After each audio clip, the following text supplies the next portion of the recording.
I'm Matt Giannakis, and I'm going to show you guys how to create a basic writing outline real quick. You can use this outline. It's going to be for 7th grade all the way up through, I use it even today. So here we go. Today's objective is at the end of the lesson, students should be able to create a writing outline that will show the paper's main topic, goal of the paper or thesis of the paper, body paragraphs to break down the main topic, how to break down the topic content to extend the paper length if you have like a 5-page to 20-page paper you need to write, and it's going to show you how to guide the writer to leave no stone unturned while creating the perfect paper. So.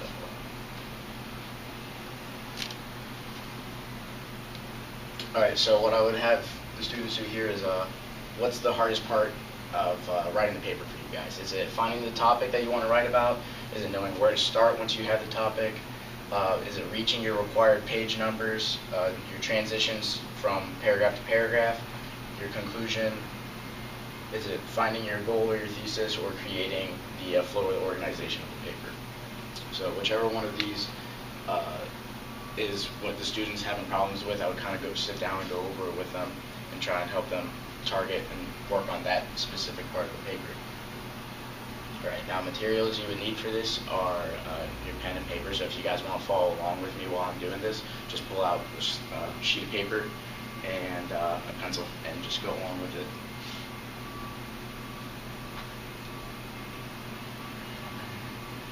Okay. So just to kind of start off to see what you guys know, what makes a good paper or an essay.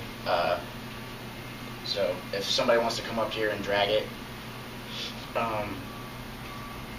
this slide might be in place, but we're just going to go with it. So if one of you guys wants to come up here and maybe drag what you think would be good and what you think would be bad for a paper, go ahead. So just pull it. Yeah, it's right. I couldn't get it to pop back up in the right place.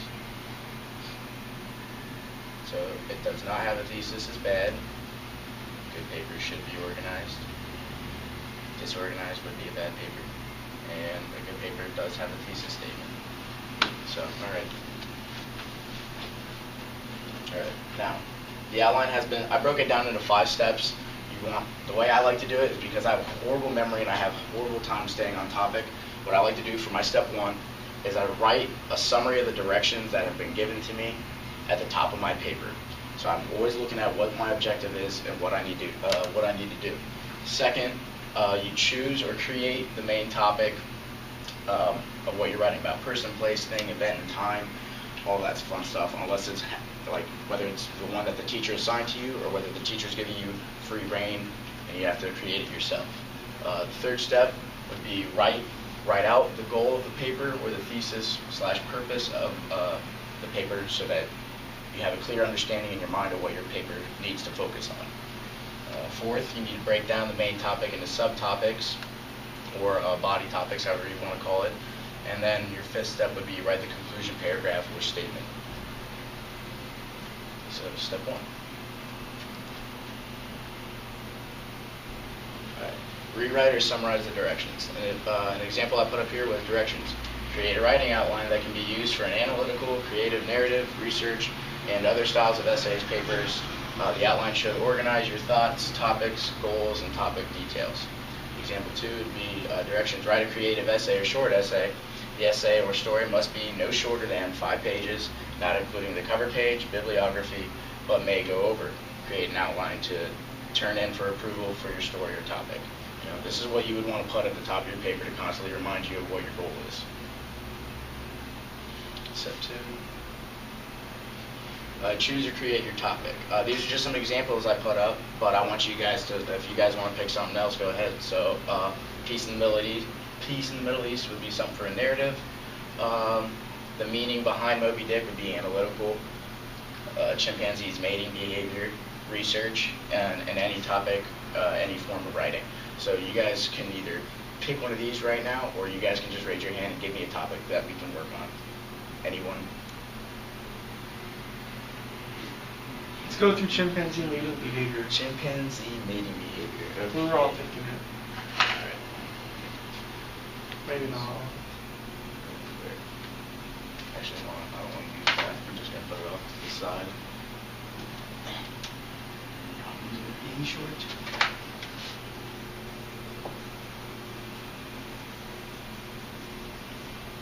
Alright, strange topic, I know, but it's something.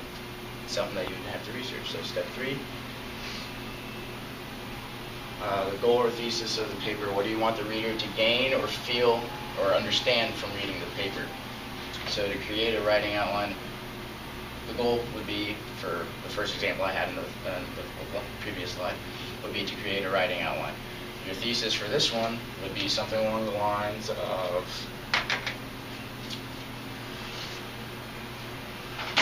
Pull that down, you know. well, that. See on the square thing.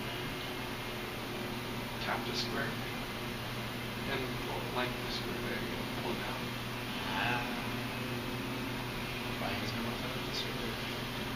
Okay. Alright, so a thesis for chimpanzee mating would be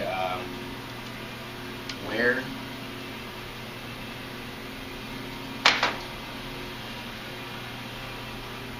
how often,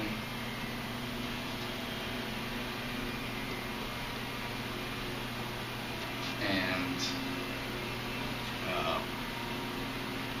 when chimpanzees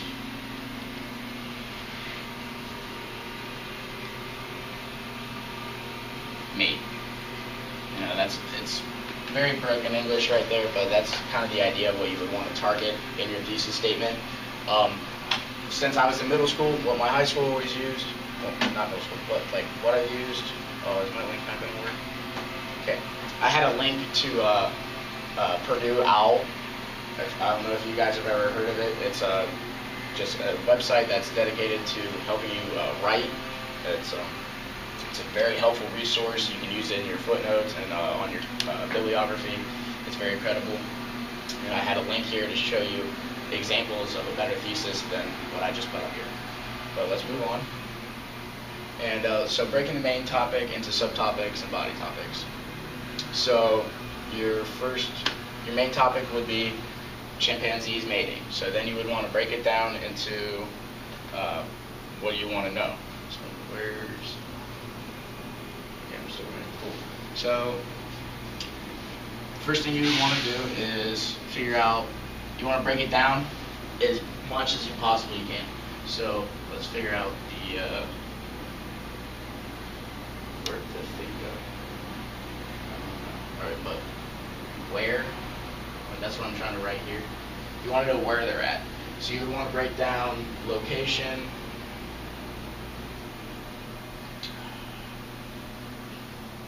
what type of environment is it,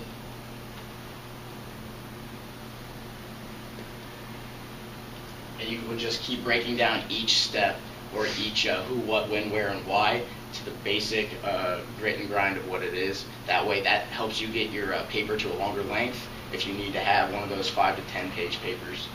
And you would just keep that going for each subtopic. So your who, your what, your when, where, and why, and how could be those subtopics.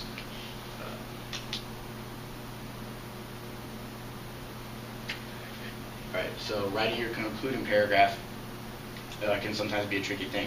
What you want to do is you want to restate what you said at the very beginning of the paper, but you also want to include all of the information that you've just previously written about, but you don't want to say the exact same thing. So hopefully my example, where's the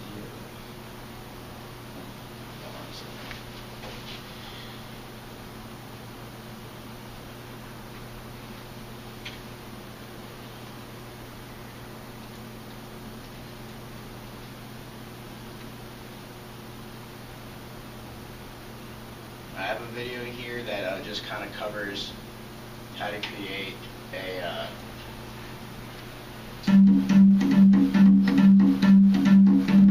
Hi, my name is Tina. I'm an English teacher, and I'm going to be explaining to you how to create a conclusion paragraph.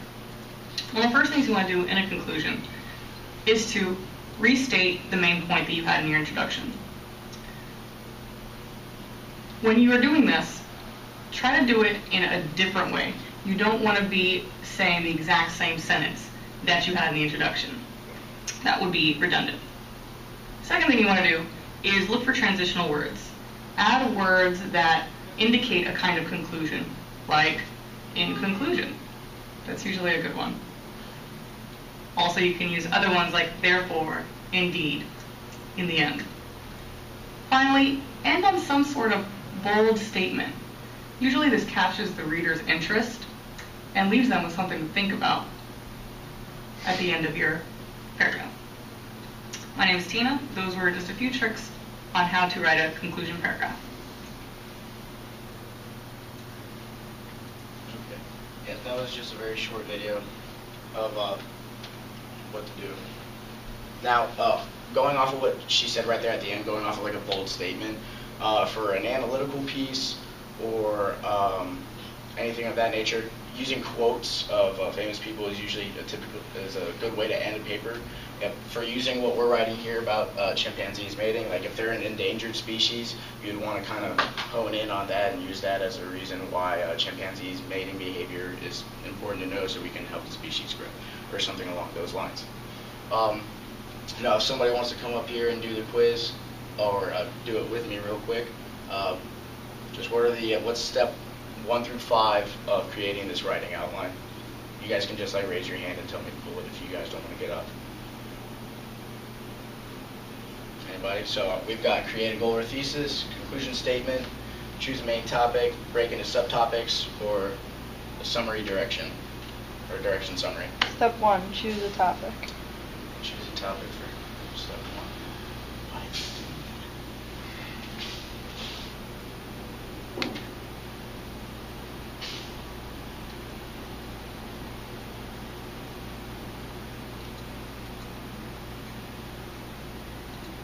Sorry about that, guys. All right, let's try this again. Okay, choose a main topic for step 1. Nope. Try one more time. Create a goal/thesis.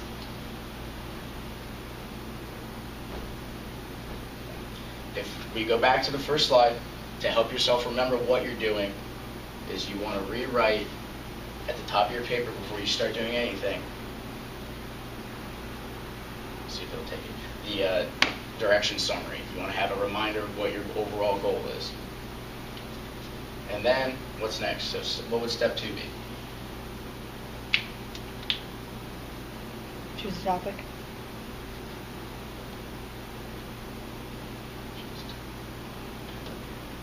Choose a topic for step 2. Yep. Okay. And what's next? Break into subtopics. Maybe. Mm-hmm. Create a goal/thesis. Let's try that. Okay. And then break into subtopics, then conclusion.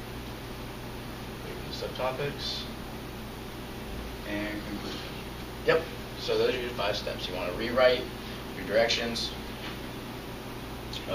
find a topic, write your thesis or your goal of the paper, break it down, and then focus on what your concluding paragraph is going to be about.